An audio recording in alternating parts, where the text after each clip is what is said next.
Bismillah.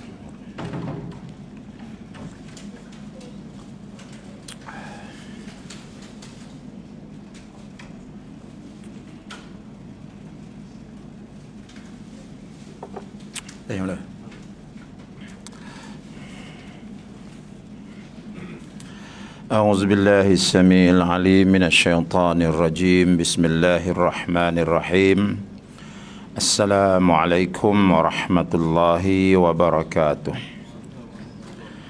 الحمد لله رب العالمين وبه نستعين على أمور الدنيا والدين أشهد أن لا إله إلا الله وأشهد أن محمدا عبده ورسوله اللهم صل على سيدنا محمد وعلى آله وأصحابه أجمعين أما بعد.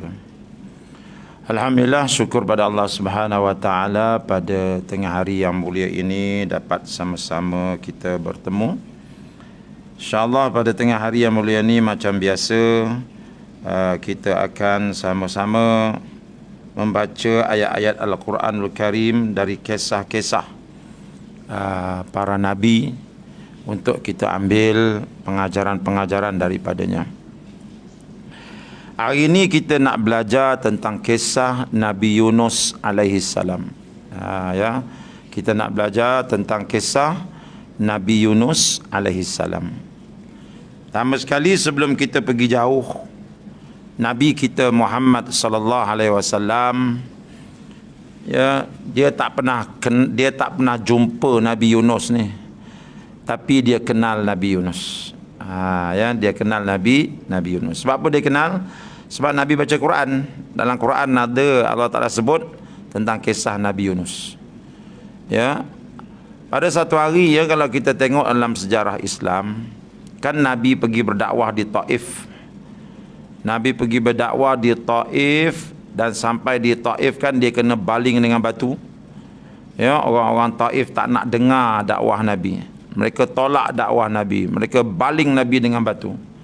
Akhirnya Nabi lari menyelamatkan diri, tapi hujanan batu-batu tersebut telah melukakan tubuh badan dia. Jadi bayangkan nak lari tu, masa tu umur Rasulullah SAW ya dah 50 tahun lebih. Ya, nak berlari itu bukan senang, kan? Tapi dah orang baling dengan batu, lari dah. Jadi dah luka-luka badan tu, Nabi kita dah keletihan, dia berehat di sebuah kebun. Ya, di sebuah kebun anggur milik kepada dua orang lelaki musyrik, iaitu Utbah dan Syaibah bin Rabi'ah. Mereka ni musyrik. Nabi duduk singgah situ, menghilangkan lelah dia bersama dengan sahabat dia Zaid bin Harithah, dua orang. Ya. Jadi sedang dia melap luka dia tu, lalulah Syaibah dan juga Syaibah dan Utbah bin Rabi'ah, dua orang adik-beradik ni, dua-dua musyrik. Dia tengok kat tu, dia kesian kat Nabi. Bila dia kesian dekat Nabi, dia panggil hamba dia bernama Adas. Hamba dia ni namanya Adas. Dia kata, Adas, kau pergi dekat Muhammad tu, kesian pula kita tengok dia berdarah-darah gitu. Walaupun mereka berdua ni orang musyrik, tapi bila dia tengok Nabi kita dah berdarah-darah gitu, dia kesian juga. Dia kata, ni kau ambil sepiring anggur ni, dibawa ke dia. Jadi bila dia bawa sepiring anggur tu, Adas ni, hamba ni, bawa kepada Nabi. Nabi pun ucap terima kasih lah. Ya. Jadi bila Nabi nak jamah buah anggur tu, Nabi baca Bismillahirrahmanirrahim.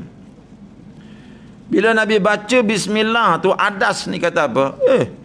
Perkataan ni yang kau sebut ni, orang kat kampung ni tak reti. Orang dekat tempat ni tak reti. Itu di Taif ni orang tak pernah baca Bismillahirrahmanirrahim ni.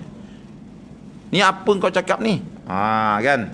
Ini bukan sebarang bacaan ni. Ya. Sebab Adas ni dia tak sembah berhala, dia ni orang Kristian. Dia orang Kristian, tapi dia jadi hamba di Taif. Dia kata perkataan Bismillahirrahmanirrahim ni orang dekat Taif ni tak reti nak sebut. Lalu Nabi tanya, engkau ni daripada mana? Siapa nama engkau? Dia kata, nama saya Adas. Saya bukan orang Taif, saya jadi hamba di sini, dibeli di orang bawa ke sini. Ada kampung saya ialah kampung Nainawi. Kampung saya namanya kampung Nainawi. Oh, Nabi kata kalau kampung Nainawi, di situ ada seorang lelaki soleh, ada seorang lelaki yang soleh bernama Yunus. Ya? Mana kau tahu? Oh, Yunus itu akhi, dia itu saudara aku. Huwa nabi wa ana nabi. Dia adalah seorang nabi, aku juga seorang nabi. Nampak tak? Jadi bila Nabi tanya Adas ni asalnya daripada mana, dia kata asal daripada Nainawi. Nainawi ni letak kat mana? Nainawi ni letak dekat Baghdad, dekat Iraq. Ya, letaknya di Iraq. Dia kata aku daripada Nainawi, aku agama Kristian, Nasara. Oh, Nabi kata kalau daripada Nainawi, aku tahu di kat situ ada seorang lelaki soleh namanya Yunus. Kata ada, ya memang Yunus. Dia kata kalau kamu nak tahu, Yunus tu nabi, aku pun nabi. Jadi bila kata begitu, Adas pun kata kalau begitu kau pun nabi juga. Ya. Dia pun terus cium tangan nabi, cium dahi nabi dan cium kedua kaki nabi. Ya, dia cium kedua kaki nabi. Kemudian dia terus masuk Islam.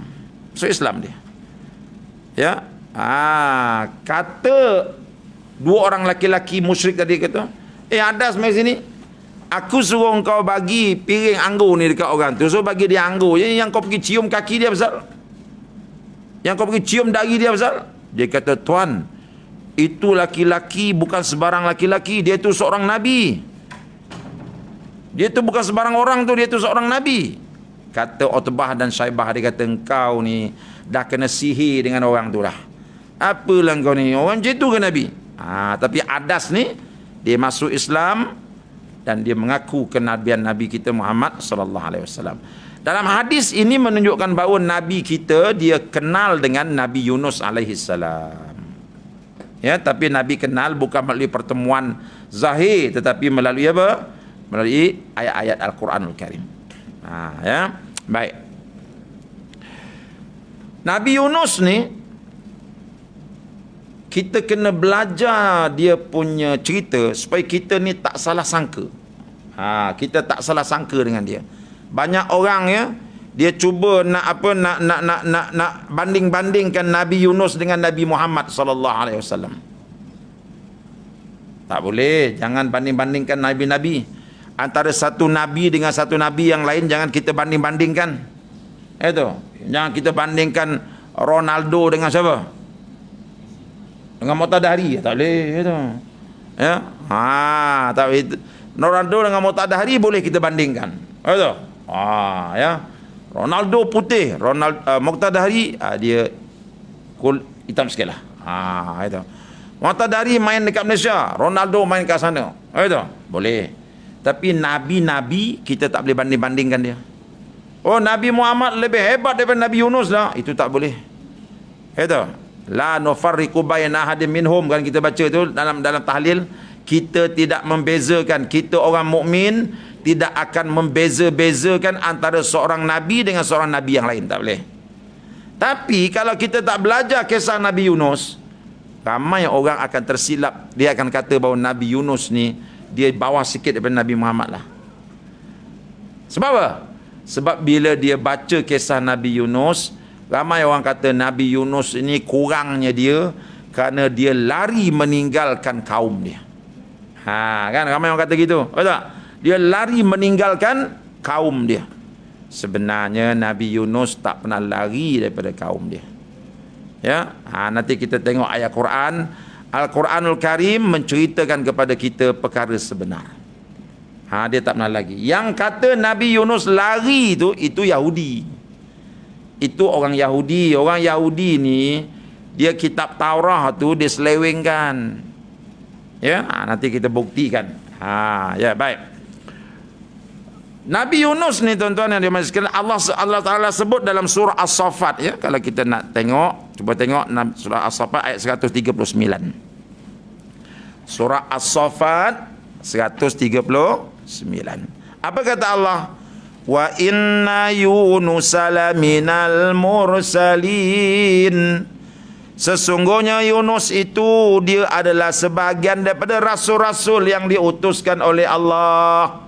Hei, Nabi Yunus tu Quran kata dia rasul. Bila dia rasul, dia mesti ada 4 sifat. Apa sifat dia? Dia mesti ada sifat sidik, dia mesti ada sifat amanah, dia mesti ada sifat tabligh, dia mesti ada sifat amanah. 4 sifat tu wajib ada pada dia. Tiba-tiba kita kata Nabi Yunus dia lari daripada kaum dia. Kalau dia lari daripada kaum dia bermakna sifat sifat tabligh itu dah ternapi. Para nabi mana boleh dia bersifat dengan tabligh? Apa tabligh? Menyampaikan dakwah. Dia takkan sembunyikan dakwah. Kalau kita kata Nabi Yunus tu lari daripada kaum dia, so kita telah mengatakan bahawa Nabi Yunus itu sudah tidak mengamalkan sifat tabligh. Sedangkan tabligh itu adalah sifat yang wajib ada bagi mana-mana nabi. Kan? 4 sifat tu, ingat kan? Ya.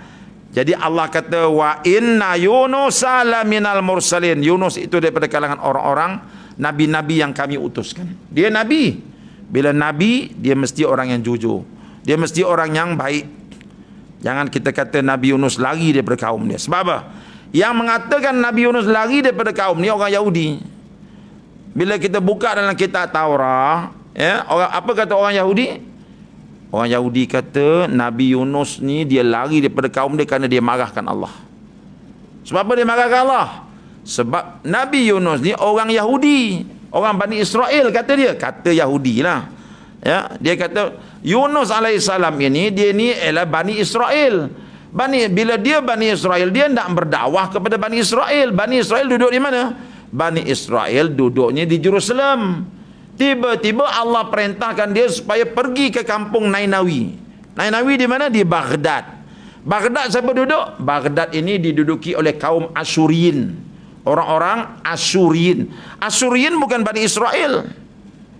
Jadi Nabi Yunus ini dia duduk di Nainawi. Nainawi itu bukan tempat orang-orang Bani Israel. Dia tempat orang-orang Al-Asyuriyin, satu bangsa. Jadi dia kata itu yang Nabi Yunus lari itu sebab dia marah pada Allah. Ya Allah, aku nak berdakwah di Jerusalem, kau pergi hantar aku dekat sana pula. Apalah kau ni? Itu yang dia lari tu. Jadi dalam kitab Taurat kata Nabi Yunus lari sebabnya itu. Jangan kita percaya pula. Itu kata-kata kitab Taurat, kitab yang sesat. Takkanlah Nabi Yunus marah pada Allah. Dia Nabi-Nabi ni apa sifat dia? Dia mesti bersifat dengan redha, betul tak? Dia mesti redha apa Allah Ta'ala buat pada dia.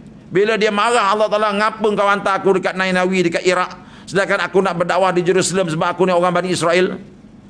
Tak mungkin seorang Nabi begitu. Inilah dia Yahudi, tuan-tuan. Nabi pun dia fitnahnya. Tahu tak? Dia tak kira. Dia kalau kaki fitnah ni, Nabi pun dia fitnahnya, bukan kira. Kan? Sebab itu jangan jadi kaki fitnah. Ya, Yahudi kerja dia fitnah. Itu siapa lagi Yahudi dia fitnahnya? Allah Ta'ala pun dia fitnahnya. Dia fitnahnya Allah Ta'ala. Tak pernah dengar Yahudi fitnah Allah Ta'ala? Apa dia kata? Dia kata fa inna Uzair ibnullah. Uzair itu anak Allah. Dia fitnahnya Allah Ta'ala ada anak. Kalau Allah Ta'ala ada anak, mana perempuan simpanan dia? Tiba-tiba aja ada anak, mana isteri dia? Orang kalau tiba-tiba ada anak, isteri tak ada, maknanya apa? Maknanya dia main pasaran gelap, betul tak? Takkan Allah Ta'ala main pasaran gelap. Tapi orang Yahudi dia fitnahnya Allah Ta'ala, dia kata apa? Allah Ta'ala ada anak namanya Uzair. Inna Uzair ibnullah. Uzair itu anak Allah. Ini Yahudi. Dia main fitnah je, dia tak kira. Dia rasa nak fitnah, dia fitnah. Ini jangan kerja. Jangan ambil perangai Yahudinya. Ya, jangan suka nak fitnah orang sana fitnah. Ini kerja Yahudi. Allah pun dia fitnahnya. Nampak? Jadi kita ni orang Islam, kita tak etikatkan begitu. Ya. Allah Ta'ala kata apa? Wa inna yunusa laminal mursalin. Sesungguhnya Nabi Yunus itu adalah daripada kalangan rasul-rasul yang kami utuskan. Makna bila dia rasul, dia mesti bersifat dengan sidik, iaitu benar. Dia mesti bersifat dengan tabligh, iaitu menyampaikan. Dia takkan lari daripada menyampaikan. Dia mesti bersifat dengan fatanah, iaitu bijaksana. Dan dia mesti bersifat dengan amanah, iaitu jujur ikhlas. Jangan kita kata Nabi Yunus lari daripada kaum dia. Ini boleh syirik, boleh murtad. Sebab itu adalah pandangan orang-orang Yahudi. Nabi Yunus tak lari. Nanti kita akan cerita sebab apa dia tak lari. Baik. Rasanya tuan-tuan dah bukakan surah As-Saffat. Macam saya tak hafal Quran tuan-tuan, saya terpaksa buka Quran. Jadi saya lemah sebab saya tak hafal Quran. Macam tuan-tuan dah hafal, betul tak? Itu yang Quran tak ada tu, betul. Jadi yang hafiz-hafiz tak buka Quran. Idza abaqa ila fulki mashhun. Ingatlah peristiwa tatkala ia melarikan diri ke kapal yang penuh sarat. Nampak tak tuan-tuan? Dalam ayat ni ramai orang tersalah ni. Dia kata ustaz kata Nabi Yunus tak lari tu, dia kata lari tu. Ini terjemahan Quran. Quran ini diterjemahkan dalam bahasa Melayu, perkataan abaqa tu makna lari. Nampak tak? Perkataan abaqa maknalah lari. Sebenarnya Nabi Yunus bukan lari. Habis tu Allah Ta'ala guna, Allah Ta'ala ikut suka hatilah dia nak guna perkataan apa pun. Nampak tak? Allah Ta'ala dia boleh guna perkataan apa. Allah Ta'ala panggil orang bukan Islam, dia panggil apa? Allah Ta'ala panggil orang bukan Islam, dia panggil apa? Kafir. Itu. Sekarang ni tuan-tuan panggil lah acong tu kafir. Kafir mari sini. Beginilah. Allah Ta'ala ikut suka hati dia lah, dia nak guna perkataan apa pun. Tapi kita jangan. Kita tak boleh. Macam raja lah, raja sultan kan. Dia nak guna better, boleh tak guna better? Boleh, itu perkataan dia. Kita gunalah dengan ketua jabatan kita better. Better nak ambil cuti lagi ni. Hang siapa? Itu perkataan raja-raja itu. Supaya juga Allah dia nak guna perkataan kafir pada orang bukan Islam, dia boleh sebab dia Allah. Kita jangan. Kalau ada kawan kita nama Acong kan, kafir mari sini, mana boleh kita apa? Saudara, silakan. Saudara, mana boleh panggil kafir? Ustaz tu nak melindungi orang kafir tu. Bukan nak melindungi orang kafir. Itulah adab susila kita. Betul tak? Itu. Macam saya, anak bongsu saya. Dia suka makan lah. Cikgu panggil saya kat sekolah, komplain bukan kerana dia nakal, komplain kerana dia 24 jam mengunyah aja. Dalam kelas mengunyah. Cikgu panggil ke sekolah, saya ingatkan apalah masalah. Anak saya perempuan, anak bongsu saya perempuan, apalah masalah disiplin anak aku. Rupanya dia kata dia mengunyah je ustaz. Tapi alhamdulillah lah dapat straight A, SPM straight A, alhamdulillah. 2 hari lepas saya pergi ke UAE, dekan dia. 2 semester dekan. Tu dia kata baba kena bagi saya duit lebih sebab nak makan. Saya kata tak apalah, kau makanlah. Saya panggil dia bulat. Itu. Panggil anak-anak bulat, mana bulat? Tapi bila jumpa dia tak panggil bulat. Saya panggil apa? Saya panggil Ain. Ain mari sini. Tapi dengan kakak-kakak dia, bulat mana? Nampak? Nampak tak? Jadi macam itulah Allah Ta'ala. Jadi dalam ayat ni Allah guna apa? Allah guna abaqa. Sesungguhnya Yunus AS telah lari daripada kaumnya. Itu Allah Ta'ala guna. Itu dia, bahasa dia. Adapun bahasa kita tak boleh sebut begitulah. Baik, apa sebenarnya abaqa tu? Abaqa itu dalam ayat ni memang maknanya lari. Itu bahasa yang Allah Ta'ala guna. Nabi Yunus tak lari. Baik. Saya nak tahu tak sebab apa Nabi Yunus tinggalkan kaum dia? Nak tahu? Ke tak nak? Kalau nak saya ceritalah. Tuan-tuan, Islam ni dia bukan keropok tu. Tuan-tuan tengok tak orang jual keropok kerepek dekat PKNS ni. Bila bulan Ramadan kan, 1 Ramadan sampai 20 Ramadan, bukan main tinggi harganya. Cuba kita datang malam raya, apa jadi harga dia? Jatuh tu. Ambil lelong, kita mau balik, ambil. Itu kerepek itu. Harga dia boleh jatuh. Islam bukan macam tu. Islam bukan kerepek. Islam ni satu produk yang mahal. Kalau kau tak nak, kita bagi orang lain. Dia bukan boleh kalau tak nak, tak laku, tak apalah, kita bagi murah lah. Tak boleh. Islam ini dia mahal. Dia produk yang terbaik daripada Allah. Nabi Yunus dia dakwah dengan kaum dia punya lama, bertahun-tahun, seorang pun tak masuk Islam. Macam Nabi Muhammad SAW dakwah, ada juga orang ikut dia. Nabi Yunus berdakwah punya lama, 1 orang pun tak ikut dia. Tapi dia sabar, betul tak kan? Nabi-nabi ni Yang penting aku sampaikan, orang ikut tak ikut itu hidayah daripada Allah. Jadi Allah Ta'ala tengok, wahai Yunus, ini produk baik punya. Mereka tak nak, okey, tak apa. Aku bagi tempoh pada engkau, wahai Yunus, 3 hari lagi berdakwah pada dia. Kalau dalam 3 hari lagi kaum kau tak terima juga, aku akan hancurkan kampung ini. Itu cerita sebenarnya. Cerita ni diambil dari mana? Diambil daripada satu hadis mauquf yang diriwayatkan oleh Ibnu Abbas. Ibnu Abbas cerita begitu. Ya, Rasulullah cerita kepada dia begitu. Punca Nabi Yunus nak keluar tu sebab Allah Ta'ala kata, wahai Yunus, dah lama dah kau berdakwah pada mereka, tak terima. Baik, aku bagi 3 hari lagi. 3 hari lagi kalau mereka tak terima juga, aku akan hancurkan kaum ni. Sebab zaman dulu-dulu dia macam tu. Dia yang kaum yang Allah Ta'ala tak hancurkan kalau tolak Islam ni, kaum Muhammad, Nabi Muhammad je. Tak? Mana ada orang tolak Islam hancur, tak ada? Mana ada? Tak ada, okey je. Kadang-kadang lebih kaya daripada kita lagi, betul tak? Tapi dulu-dulu kalau tolak, Allah Ta'ala hancurkan mereka. Macam kaum Lut, terbaliknya bumi. Nampak tak? Kaum Nabi Muhammad dia tak buat gitu. Kan? Jadi Nabi Yunus pun berdakwah lah dalam tempoh 3 hari. Dakwah, tak terima juga. Bila tak terima juga, apa kata Nabi Lut, apa kata Nabi Yunus? Kaum ni akhirnya akan mati. Habislah mereka ni, akan dihancurkan oleh Allah. Jadi Nabi Yunus pun tengok, 3 hari dah cukup, seorang pun tak nak beriman. Kalau tuan-tuan jadi Nabi Yunus, tuan-tuan buat apa? Kita ada produk baik ni. Betul tak? Nak duduk situ ke? Itu kita punya burger ni, burger terbaik sekali ni. Kita buka stall kat situ 3 tahun tak ada orang beli. Nak tunggu lagi. Kita buka stall tempat lain lah, betul tak? Begitulah Nabi Yunus.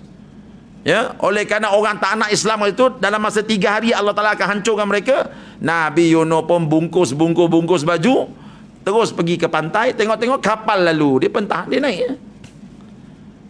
Bukan dia lari, dia tak lari, dia pergi sebab apa? Sebab kaum ini akan dihancurkan oleh Allah. Kalau aku tak keluar, dengan aku sekali akan hancur nanti. Buat apa? Kan, lagi pun produk ini produk baik. Baik aku pergi negeri lain, dakwah orang lain pula. Mereka dah tak nak. Itu sebabnya Nabi Yunus tinggalkan kaum dia. Bukan kerana dia kecewa, orang korang ni tak nak terima dakwah aku, tak apalah, aku larilah. Bukan. Nabi Yunus tak akan lari tinggalkan dakwah. Mustahil. Ya. Itu yang Allah Ta'ala cerita. Dia kata apa? Innahu abaqa ilal fulkil mashhun. Ingatlah peristiwa tatkala ia melarikan diri ke kapal yang penuh syarat. Kapal tu penuh. Nabi Yunus pun naik. Bila naik, orang tak bagi dia naik, tak boleh sebab orang tahu ini orang baik, orang soleh. Naik. Sampai tengah laut, gelombang besar, kapal tu nak karam. Mereka pun buang barang-barang. Buang barang-barang pun tak jadi juga. Akhir sekali terpaksa buang orang. Bila buang orang tu, buatlah cabutan. Buat cabutan, nama Nabi Yunus keluar. Orang ramai berkata tak patut kita campak dia kat luar. Dia ni orang baik, betul tak? Kalau kita campak tu pompak tu okey juga, betul?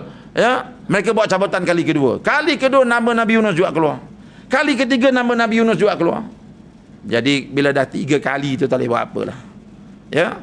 Lalu dia pun dihumban keluar kapal. Fasahama fakana minal mudhadin. Dengan satu keadaan yang memaksa, maka pun ia turut mengundi. Lalu menjadilah ia daripada orang-orang yang kalah, yang digelunsurkan ke laut. Jadi nama dia naik dan dia dicampakkan ke laut.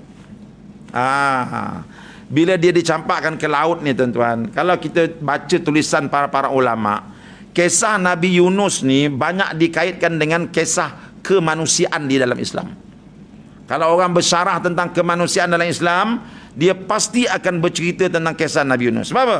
Sebab bila Nabi Yunus ni dicampak saja ke laut, Allah Ta'ala tunjukkan kasihan belas dia kepada Nabi Yunus. Allah Ta'ala perintahkan ikan yu, kau pergi nganga mulut kat situ. Ikan yu tu pun nganga. Nabi Yunus tak sempat masuk dalam laut. Tak kena air pun dia, terus masuk dalam mulut ikan yu tu. Bila masuk dalam perut ikan, tuan-tuan, sepatutnya ikan buat apa? Kan?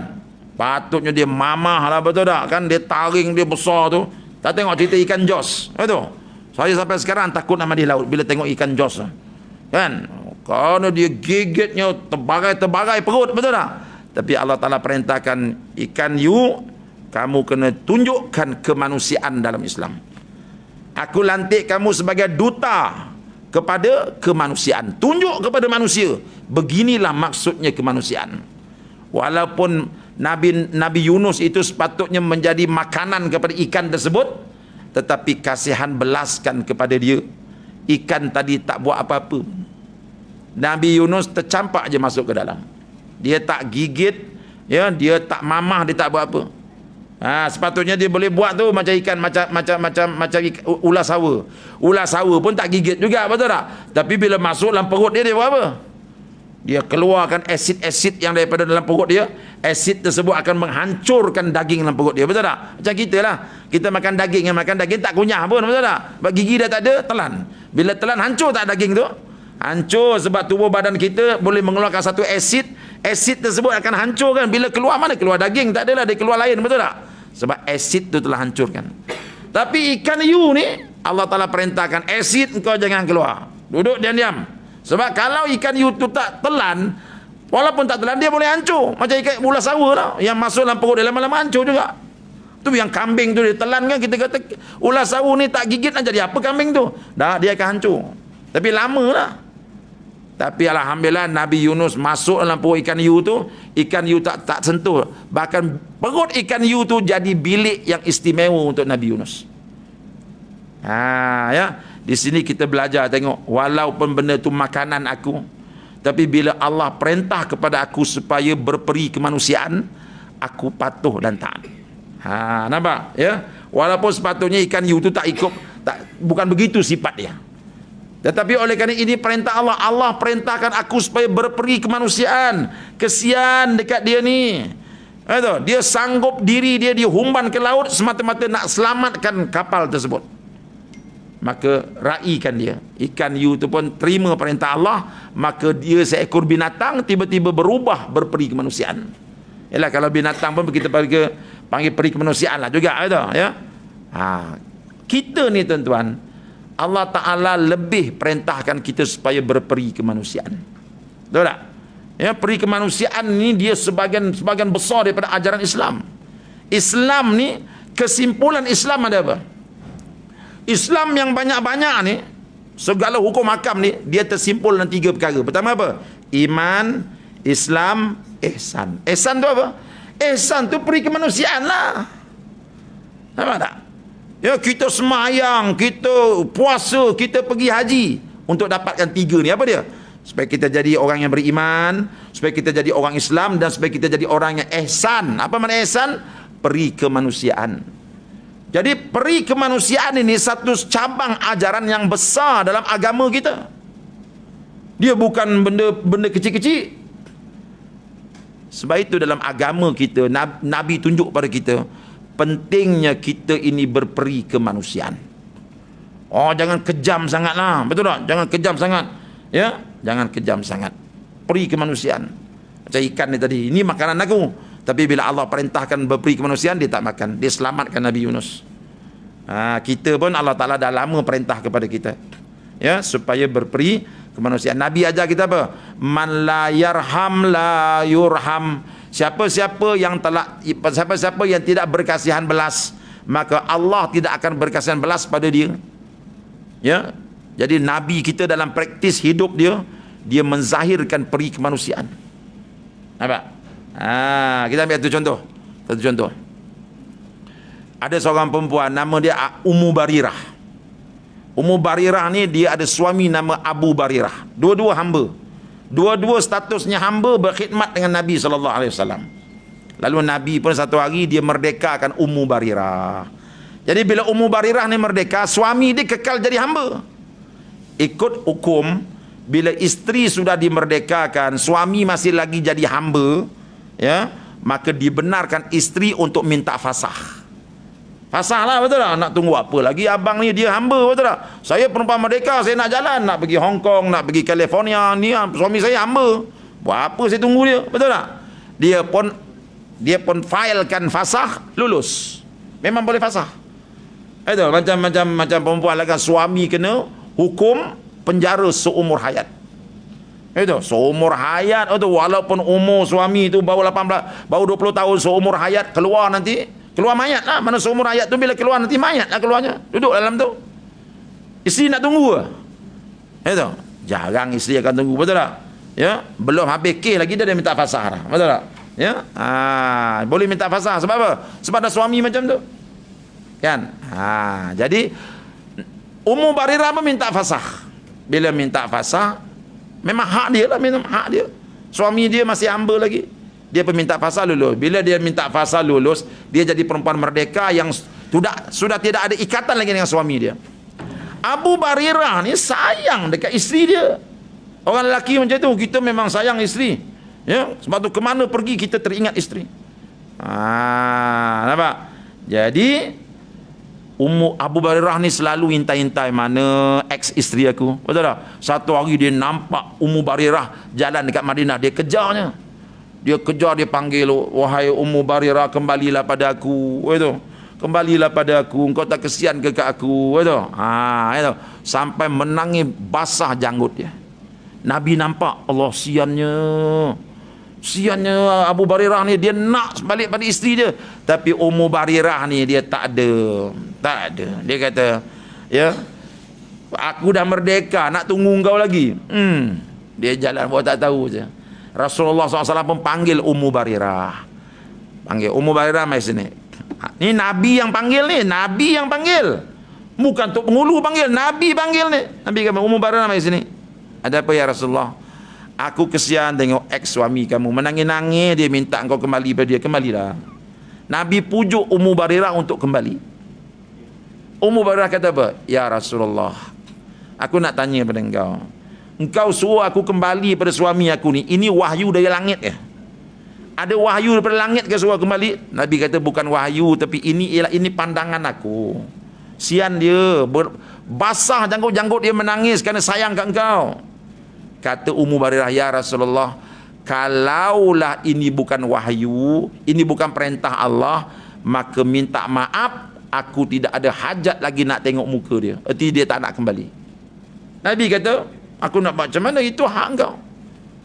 Tuan-tuan, nampak tak peri kemanusiaan Rasulullah? Boleh tak Rasulullah paksa dia, engkau kena kembali juga? Ini Rasul ni, jangan lawan Rasul. Tak ada, Nabi tak begitu. Sebab apa? Sebab perempuan memang macam tu. Kan? Sebab itu dalam fiqh Islam dia kata apa? Perempuan yang belum pernah berkahwin, wali mujbir, boleh jodohkan dia dengan mana-mana lelaki. Betul tak? Tapi perempuan yang pernah berkahwin, kan, tiba-tiba suami meninggal ataupun bercerai hidup, tiba-tiba bapa dia kata, aku nak kau kahwin dengan ni. Tak boleh, haram. Ikut kepada perempuan tersebut. Kalau dia kata okey, okey, tak okey, tak okey, tak boleh. Sebab dia pernah, dia ada pengalaman dengan lelaki sebelum itu. Kita tak boleh paksa. Nabi tak paksa pun Ummu Barirah, kau kena kahwin, tak ada. Peri kemanusiaan. Tapi kalau kau tak nak, tak apa, no problem. Mana boleh paksa-paksa, dah orang tak nak, betul tak? Ya. Tengok. Ini peri kemanusiaan. Baik, jom kita sambung lagi. Faltaqamaul hutu wa huwa mulim. Setelah itu ia ditelan oleh ikan besar sedang ia berhak ditempelak. Ya. Jadi ikan tu pun telan Nabi Hud. Bila telan Nabi Hud, Allah kata apa? Wa huwa mulim. Yunus alaihissalam ini berhak ditempelak. Ini satu lagi. Ini satu lagi benda yang bahaya kalau kita tak belajar tafsir Quran. Ustaz, tengok Quran kata wahwa mulim, dia berhak ditempelak. Ini menunjukkan Allah Ta'ala murka pada dia. Tak. Allah Ta'ala tak pernah murka pada Nabi Yunus. Tuan-tuan, Allah Ta'ala kata Nabi Yunus ni mulim, orang yang berhak ditempelak. Sebab apa? Pertama sekali gini, bukan maknanya Allah Ta'ala marah kat dia. Allah Ta'ala, Nabi Yunus ni tuan-tuan, dia lari daripada kaum dia, memang ada satu benda yang tak elok dia buat. Apa dia?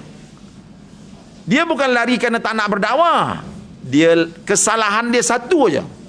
Dia tinggalkan kaum dia sebelum mendapat izin daripada Allah. Itu aja. Itu aja. Adapun perbuatan dia keluar daripada kampung tu, itu tidak dosa, itu memang patut. Sebab Allah Ta'ala akan hancurkan kampung tu. Dan penduduk kampung tu pula tak mau terima dakwah dia. Dah lama. Cumanya salahnya Nabi Yunus satu saja, apa dia? Dia tak tunggu lampu hijau daripada Allah. Dia berijtihad sendiri, eloklah aku keluar. Sepatutnya dia tunggu dulu. Itu saja salah dia. Ini kesalahan teknikal, itu saja. Kan? Jadi sebab tu Allah kata wahwa mulim, dia tu berhak ditempelak. Ya? Bukan mana tempelak tu Allah Taala nak hina dia, bukan. Dia tu berhak diperbetulkan. Mana lain kali you jangan buatlah. Okey, lain kali kalau nak pergi minta kebenaran dulu. Macam itu aja. Ya? Baik. Faltaqamahul hutu wa huwa mulim. Falaula annahu kana minal musabbihin. Maka kalaulah ia bukan dari orang-orang yang sentiasa mengingati Allah dengan zikir dan tasbih, lalabitha fi batnihi ila yaumi yub'atsun. Tentulah ia akan tinggal dalam perut ikan itu hingga ke hari manusia dibangkitkan keluar daripada kubur. Allah kata apa? Kalaulah tidak Yunus ini daripada kalangan orang-orang yang suka bertasbih, nescaya dia akan tinggal dalam perut ikan yu tu sehingga hari kiamat. Nampak tak? Nabi Yunus ni tuan-tuan, bila dia duduk dalam perut ikan tu, suasananya gelap. Jadi dia dengar dekat luar tu, luar perut ikan tu, dia dengar orang bertasbih. Sana tasbih, subhanallah, subhanallah, subhanallah. Semua dia pun tanya Allah, ya Allah, siapa tu ya Allah bertasbih dalam laut-laut ni? Allah kata, itulah ikan-ikan bertasbih kepada aku. Itu yang Nabi Yunus pun terus bertasbih. La ilaha illa anta subhanaka inni kuntu minadh zalimin. La ilaha illa anta subhanaka inni kuntu minadh zalimin. Dia bertasbih. Lalu bila dia bertasbih tersebut, dia memuji Allah. Ya, dia membesarkan Allah dengan tasbih dia. Dan Allah Ta'ala pun perintahkan kepada ikan itu, ikan, kamu terus berenang ke tepian pantai dan muntahkan dia. Dia pun berenang, dia nganga mulut, Nabi Yunus pun keluar. Allah kata, kalaulah dia bukan daripada kalangan orang-orang yang bertasbih, nescaya aku akan biarkan dia duduk dalam perut ikan tu sampai hari kiamat. Apa kita dapat belajar daripada kisah ini, tuan-tuan? Nabi Yunus ini, tuan-tuan, dia ajar kepada kita satu benda. Apa dia? Dia ajar kita bahawa dengan bertasbih kepada Allah, kita akan diselamatkan oleh Allah kalau kita ni ada problem-problem yang besar-besar. Tapi Nabi Yunus ni dia bertasbih bukan ketika dalam perut ikan yu tu. Sebelum dia terperangkap dalam perut ikan yu tu, memang dia ni daripada kalangan orang-orang yang suka bertasbih. Lepas tu kita jangan tinggal bertasbih. Kan? Apa makna bertasbih? Itulah yang subhanallah walhamdulillah wala ilaha illallah Allahu akbar. Itu bertasbih. Itu subhanallah, subhanallah, subhanallah, itu bertasbih. Jangan tinggalkan perbuatan itu. Penting. Sebab kita ni tak tahu, kadang-kadang kita ni ada masalah. Ya, masalah yang tiba-tiba je kita dapat. Kadang-kadang kita pun tak jangka. Tak menjangka kita. Berkat kita bertasbih senantiasa, ya, tak tinggal tasbih kita setiap hari, insya-Allah Allah Taala akan berikan jalan keluarnya. Allah sebut dalam surah Nabi Yunus, kalaulah tidak kerana Yunus itu daripada kalangan orang yang suka bertasbih, nescaya aku takkan lepaskan dia daripada perut ikan yu. Itu yang kita kena bertasbih kepada Allah Subhanahu wa taala. Bukan payah pun, itu. Tapi itulah mulut kita ni, tuan-tuan, kalau tidak diajar dan tidak dibiasakan bertasbih, dia tak bertasbih, dia lebih suka bersiul. Itu, suka bersiul, bersiul, ataupun nyanyi lagu-lagu, betul tak? Lagu-lagu pun nyanyi pun bukan semua, separuh je dia hafalnya. Kan? Sebab mulut dia tidak diajar untuk bertasbih. Berat benar nak bertasbih. Itu. Kalau dia duduk dalam majlis zikir pun, orang berzikir, dia nak buka mulut pun tak boleh. Itu berat sangat tu, ya. Ambillah biji tasbih, peganglah tasbih, bertasbihlah kepada Allah. Sambil bawa kereta tu bertasbihlah, itu. Kita sebelum kena bala, kita rasa tak perlu, betul tak? Besok bila dah terkena bala, baru kita fikir, Allahu akbar, mengapa pertolongan Allah tak sampai ke aku ni? Allah kata nak sampai macam mana, Yub? Itu. Kamu jenis malah berzikir, kamu jenis malah bertasbih, kerja bersiul je kerjanya, kerja menyanyi, berkaraoke je kerja kau. tasbih tak nak, zikir tak nak, macam mana aku nak tolong kau? Kan dalam ayat ni apa kata Allah? Kalaulah bukan Nabi Yunus tu daripada kalangan orang yang suka bertasbih, nescaya aku takkan lepaskan dia daripada perut ikan tersebut. Duduklah dia dalam perut ikan tu sampai hari kiamat. Tapi Nabi Yunus suka bertasbih, Allah Ta'ala buka pintu ikan yu tu muntahkan dia, mendaratlah dia di tepi pantai. Bila dia mendarat di tepi pantai, tuan-tuan, duduk dalam perut ikan, gelap. Kulit kita ni kalau lama tak kena matahari apa jadi? Jadi dia datang satu penyakit lembik. Jadi bila dia mendarat tu ikan tu, muntahkan dia, terdampar dia di tepi pantai itu dalam keadaan badan dia sakit-sakit, dalam keadaan kulit dia pun sakit-sakit. Ya, ini diceritakan oleh Allah Taala.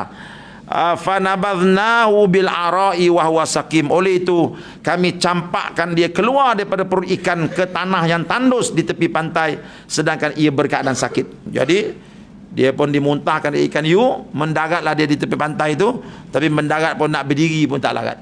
Sakit. Ya, sebab apa? Sebab lama tak kena matahari lah. Kita kan bila matahari tak kena selalu sakit. Ya tu. Ya, matahari ni penting, tuan buka lah lepas ni balik tengok. Apa pentingnya cahaya matahari kepada kita? Penting sangat. Ya tu ya. Orang yang paling susah nak kena matahari siapa dia? Orang macam tuan-tuan lah, betul tak? Datang kerja pagi-pagi terus duduk dalam aircon. Balik sekarang matahari dah tak ada. Petang mana ada matahari? Ya tu. Itu pencen aja, sebelum pencen buat rumah, pencen aja setahun sakit meninggal. Ya tu. Ramai tu, saya kat kampung saya kat Melaka tu, tengok ramai orang besar-besar ni. Dia sebelum pencen setahun 2 tahun dia buat banglo. Banglo naik, dia kata apa, nanti lepas pencen nanti di sinilah aku nak menghabiskan hari tua aku. Pencen tuan-tuan balik kampung setahun meninggal. Banyak banglo kosong kat kampung saya tu. Ya tu, cepat benar mati bila lepas pencen. Sebab apa tu? Sebab masa dia kerja, dia mana ada matahari tak kena. Dia masuk pejabat pukul 8. Ya tu, keluar pejabat matahari dah tak ada. Kan, bila ada matahari pun panaslah. Padahal matahari tu yang baik. Kan? Saya hari tu tuan, saya jaga mak saya COVID tahap tinggi, 4 ke 3. Ya tu, dia dah tak boleh bangun dah. Doktor kata nanti dulu, nanti ambulans datang. Saya terpaksa jaga dia. Jadi kami kuarantin berdua lah dekat sekolah tu. Dua-dua dah kena COVID. Mak saya dah tak boleh bangun dah. Saya jagalah dia. Tapi saya fikir, apa pasal aku ni, doktor kata COVID tapi okey je. Kan? Saya buat macam mana tuan? Saya buka Quran, kisah Nabi Yunus, macam mana Nabi Yunus boleh pulih. Kan Nabi Yunus kan lama sakit. Allah Ta'ala kata apa? Yunus, kau pergi hentakkan kaki kau dekat tanah tu. Bila dia hentak kaki kat tanah, ni ayat Quran, sembuh dia. Saya pun pagi-pagi tuan-tuan duk berjalan, jalan dekat tanah tu, jalan sampai matahari terbit, sampai pukul 9.30 saya masuk. Badan dah terasa panas, saya pun masuk. Alhamdulillah bila ambulans datang ambil mak saya jemur mak saya. Jemur tu, duduk atas wheelchair, saya jemur dia. Dia kata bawa aku ke dalam, Mat. Tak boleh mak kena duduk sini. Ini kena ni. Sementara tu ambulans datang. 3-4 hari saya jemur, dia tak tahan, ambulans ambil. Alhamdulillah bila ambulans ambil, saya pun dibawa sekali lah. Bila bawa saya, dia cek tengok, Encik tak ada COVID, apa pasal datang? Bukan saya, awak suruh saya karantin itu ni semua ada. Encik tak ada COVID, balik-balik. Mak saya Alhamdulillah ditahan di hospital 2 hari, hospital telefon, Encik boleh datang ambil mak tak? Sebab mak Encik jadi reporter lah dekat dalam ward ni. Saya kata bukankah dia tahap 4 hari tu, tengok dia tak boleh bangun dah. Dia kata tak, 2 hari dia dah sembuh dah. Alhamdulillah mak saya sampai sekarang sembuh, umur 89. Masa dia kena tu umur dekat 87, 85. Bayangkan orang tua kena COVID tahap 4 dah. Tu saya kata matahari ni sangat baik. Itu jemur, kalau tidak takkan Allah Ta'ala bersumpah dengan wasyamsi waduhaha. Kan? Jadi bila Nabi Yunus kena macam tu, dia dah sakit, apa Allah Ta'ala buat? Wa ambatna alaihi syajaratan min yaqtin. Lalu kami tumbuhkan untuk melindunginya sebatang pokok yang berdaun lebar, iaitu pokok yaktin. Yaktin ni pokok apa? Labu-labu. Yaktin ni adalah pokok labu. Allah Ta'ala tumbuhkan pokok labu, labu tu menjalar, lalu daun-daun labu tu menutup tubuh badan dia. Ya, dan dia duduk tepi pantai tu, dan daripada situlah dia dapat tenaga, dan dia bangun, dia balik semula pada kaum dia. Itu ya, pokok labu. Sebab itu kita tengok Nabi SAW, antara buah yang paling Nabi suka ialah buah labu. Itu. Akan buah labu, daun labu pun sedap buat masak kuning, betul tak? Daun labu buat masak lemak sedap, letak dalam tu kledik ya. Oh, itu sedap ya. Oh, mandau tak reti makan tu. Ha. Habis. Wa arsalnahu ila mi'ati alfin aw yazidun. Dan Nabi Yunus yang tersebut kata itu kami utuskan kepada kaumnya yang seramai 100,000 orang lebih. Fa amanu famata'nahum ilahin. Setelah berlaku apa yang berlaku, maka mereka pun beriman, lalu kami biarkan mereka menikmati kesenangan hidup hingga suatu masa yang ditetapkan bagi masing-masing. Jadi tuan-tuan, bila Nabi Yunus ni balik, dia dah sihat, dia balik kampung dia. Allah Ta'ala suruh ikan tu mendarat di tempat kampung dia, tempat yang dia tinggalkan tu. Dia balik tengok, lah aku ingat nak belayar tu balik, sampai di sini pula tempat asal tadi. Allah, aku terpaksa jumpalah balik orang-orang degil yang tak nak Islam ni. Bila dia masuk tuan-tuan kampung, tengok orang semua, tengok orang tengah semayang. Beriman dah ke? Rupanya orang kampung dia tuan-tuan, semua je beriman kepada Allah. Pelik Nabi Yunus. Masa aku berdakwah kat sini, dia tolak dakwah aku. Bila aku tinggalkan mereka, balik-balik tengok telah beriman. Inilah hidayah Allah Ta'ala ya. Hidayah itu datang daripada Allah, bukan datang daripada pendakwah. Nabi Yunus berdakwah puluh tahun, ratus tahun, kaum dia seorang pun tak beriman. Bila dia tinggalkan kampung tu pergi tempat lain, Allah Ta'ala beri hidayah pada penduduk kampung tu, semuanya beriman kepada Allah Subhanahu Wa Ta'ala. Nabi Yunus pun alhamdulillah dapat hidup nikmat bersama kaum-kaum yang beriman itu ya. Itulah kisah Nabi Yunus yang ada dalam Al-Quran ya. Yang mana bila cerita Quran, dia bukan cerita yang panjang sangat, pendek aja. Tapi yang penting kita dapat mengambil pengajaran daripada kisah ini ya. Ambil pengajaran. Jangan kita sekadar nak bersedap-sedap dengan kisah. Ya tu. Bila sebut cerita kisah ni memang kita sedap dengar, tapi bukan sekadar nak bersedap-sedap dengan kisah-kisah ini, tapi yang lebih penting ialah nak mengambil pengajaran daripadanya. Ya. Jadi saya rasa nak mengambil pengajaran ni tak payahlah saya ajar. Betul tak? Tuan-tuan semua pandai nak mengambil pengajaran. Betul? Ya. Semalam tengok orang aksiden dekat mana? Dekat Lebuh Raya Pantai Timur. Tengok kan? Saya rasa tuan-tuan tengok viral tu ya. Oh, dia langgar, tengok ada kereta melintang. Tiba-tiba ada kereta melintang kat highway tu. 3 orang mati. Itu. Ambillah pengajaran. Apa pengajaran dia? Pengajaran dia ialah apa dia? Bawa kereta jangan laju-laju, betul tak? Itu dia. Mana bawa kereta pelan-pelan, ya. Bawa kereta jangan deras sangat, samalah tu, laju jangan laju, deras sama-samalah, kan? Ya. Jadi nak ambil pengajaran semua orang kerti. Jadi begitu juga kisah Nabi Yunus, saya tak payahlah sebut pengajaran dia, tuan-tuan fikirlah sendiri. Baca balik, nanti fikir balik apa pengajaran daripada kisah Nabi Yunus ini. Ya, untuk kita jadikan panduan dalam hidup kita ya. Saya rasa pengajaran yang paling saya nak ambil apa dia? Ialah jangan bersangka huduh pada orang. Ramai orang dia sangka huduh pada Nabi Yunus. Tengok Nabi Yunus lari daripada kaum dia. Dia tak sanggup nak berdakwah lah tu. Dia punya mental tak kuat lah tu. Sebab tu dia lari. Kita jangan sangka buruk pada orang ya. Kerana kita tak tahu sebab apa. Ya, jangan kita dapat satu berita viral je kita terus percaya. Jangan ya. Ya, kawan saya pernah kena tuan-tuan. Sampai dia tak boleh mengajar lah. Ijazah syariah dia dah tak berguna dah. Kesnya apa? Kesnya dia ni hujan lebat. Dia berteduh dekat depan kedai loteri. Ya tu. Dia nak berjalan tak boleh, hujan lebat, dia berteduh. Berteduh jumpa kawan dia dah 20 tahun tak jumpa. Bercerita lah depan kedai loteri tu. Ya tu. Dia pun tak sedar itu kedai loteri. Dia nak ambil nombor telefon, dua-dua telefon bateri habis. Allah sayangnya kalau tak ambil nombor kau ni. Cuba pinjam adik tu dekat kaunter tu. Kaunter judi tu, dia pun ambil. Dik, pinjam dik pen dia nak tulis nombor loteri pula. Nombor telefon kawan ni. Dia pun nak ambil lah. Bila ambil, tangan dia masuk dalam kaunter tu. Masa ambil, masuk tu lah. Orang lalu. Loh, ini ustaznya itu ceramah kat pejabat aku ni. Dia pun ambil gambar. Tangan dia dalam kaunter loteri. Itu. Habis orang kata ustaz tu pandai berceramah aja tu, tapi beli loteri. Padahal kawan tu minta pen nak tulis nombor telefon orang. Nampak tak? Jangan suka fitnah orang, jangan suka bersangka jahat pada orang. Yang di viral-viralkan tu banyak yang tak betul tu. Betul ya? Kita ambil daripada sumber yang betul, percaya, dan kita kena ingat semua itu akan dipertanggungjawabkan di hadapan Allah Subhanahu wa taala. Jadi cukuplah sekadar itu tuan-tuan. Untuk mencukupkan pukul 2 kita sembahyang 4 rakaat solat zuhur. Cukuplah pukul 2 ya. Lepas tu kita balik pejabat sambung kerja insya-Allah. Saya pun nak balik nak sambung kerja saya. Jadi itu saja.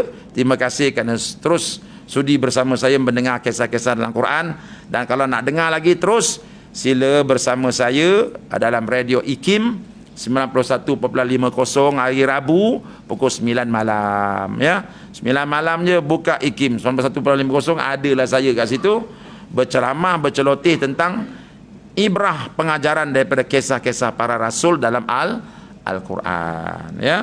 Jadi saya rasa itu saja. Aqulu qauli hadza wa astaghfirullahal azim li wa lakum. Assalamualaikum warahmatullahi wabarakatuh. Bismillahirrahmanirrahim. Alhamdulillah wassalatu wassalamu ala Rasulillah wa ala alihi wa sahbihi ajma'in. Allahumma nawwir qulubana bi nuri hidayatika kama nawartal arda bi nuri syamsika abadan abada. Walhamdulillahi rabbil alamin.